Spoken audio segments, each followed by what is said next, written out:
God loved us first. Verse 20. If anyone says, I love God, yet hates his brother, and we tend to do that, right? We got the companions or the friends that we want. We got the ones we don't want. And so if anybody hates his brother, Jesus said, everyone's your brother. He's a liar. For anyone who does not love his brother, whom he has seen, cannot love God, whom he has not seen.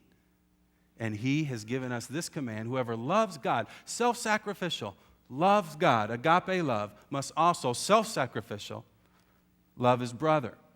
It's interesting. Proverbs 18:24 talks about this kind of a person and this kind of a heart and this kind of a cistern. And it says, a man of many companions may come to ruin, but there is a friend who sticks closer than a brother, the way God designed it to be a real friend, by releasing the Holy Spirit in my relationships. A man of many companions in Hebrew, many companions, and ruin is the same root word. And it's a picture, get this, it's a picture of hardening my heart and making a cistern, a cracked cistern that won't hold water, and it breaking to pieces when it gets brittle. That's the picture that it makes. It's amazing. James 4:4 says this: you adulterous people, don't you know that friendship with the world is hatred toward God? Anyone who chooses to be a friend of the world becomes an enemy of God. And does that say that I shouldn't be a friend of sinners like Jesus was? Well, if you read the 3 verses before it, it doesn't mean that at all. It's being a friend of the world. It's building a cistern that I will make every relationship about me and for my benefit. That's what that context is. And so what would happen if in 2005 you'd release the Holy Spirit in your relationships? You're friends with people who are outside the kingdom, that would be evangelistic. You're friends with people who are inside the kingdom, that would be discipleship. They might disciple me. This is what convicted me to start a small group and get couples together who are thirsty for God and get them out of their cisterns and out of their compartmentalization of life and release the Holy Spirit in them. What would it look like in 2005 if you would release the Holy Spirit in your relationships? My people have committed 2 sins. They have forsaken me, the spring of living water, and dug cisterns for themselves, broken cisterns, which cannot hold water, 5 of them. Physical, mental, social, financial, and spiritual. Let's look at financial. You can be seated, that'd be all right. So what we do is this is an area of our will. See, this is interesting. This is our life. The intellect, the emotions, our social relationships, and the will, the way we handle that in finances, that's our soul. You add the spirit, our vertical connection to God, and that's our heart. And you add the body, the very trim, fit body, and you got life, how it's lived out, the skin on the human heart. And so here's what we do and how we build a cistern to stop the flow of the Holy Spirit in our financial world. We say, give God 10%. 5%. What? 5%. What do you mean? Well, Mitch, my annual income is well into 6 figures. My 5% is more than most people's 10%, and probably more than Pipeboy makes in a year. Okay. Well, there's one way to look at it. Give God 5 or 10, but God has intended something totally different. God's intended that we give Him 100% of our resources, 100% of our time, of our talent, of our treasures, releasing the Holy Spirit in our lives and giving all of it to God. Let's look at what Deuteronomy 8 says, verses 11 through 18. God's designed something differently, and He warned us. Be careful that you do not forget the Lord your God, failing to observe His commands, His laws, and His decrees that I'm giving you this day.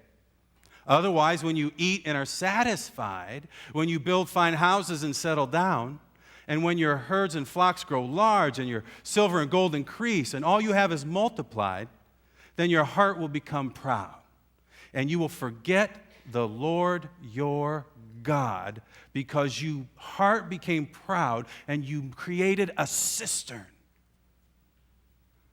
And he brought you out of Egypt and out of the land of slavery.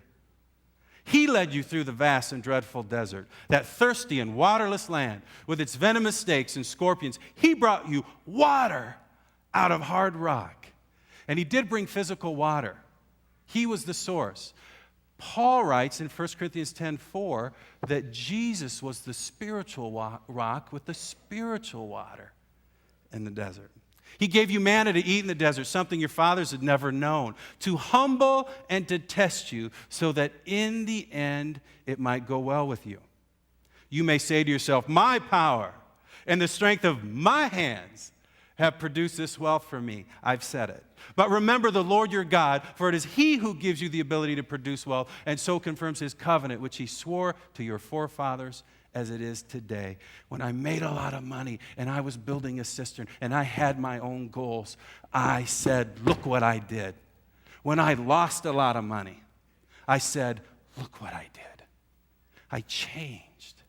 And I started to see it as a flow of the Holy Spirit. And God could handle the resources however he wanted to. My part was to surrender my heart to him, including my financial decisions. And I began to say, look what God did. It's a radical transformation. Look what Deuteronomy 15 says. If there's a poor man among your brothers in any of the towns of the land that the Lord your God is giving you, do not be hard-hearted. Don't build a cistern. See, they were made with stone. And in Palestine, flowing water was rare. But when you found a spring, that meant life. That meant life for your cattle. That meant life for your sheep. That meant life for you to drink. That meant water for your pastures. But cisterns, they would take the roof water and they'd try to funnel it into stone, hard, and they would plaster it with lime plaster, and it would crack and it would break, and that's the picture.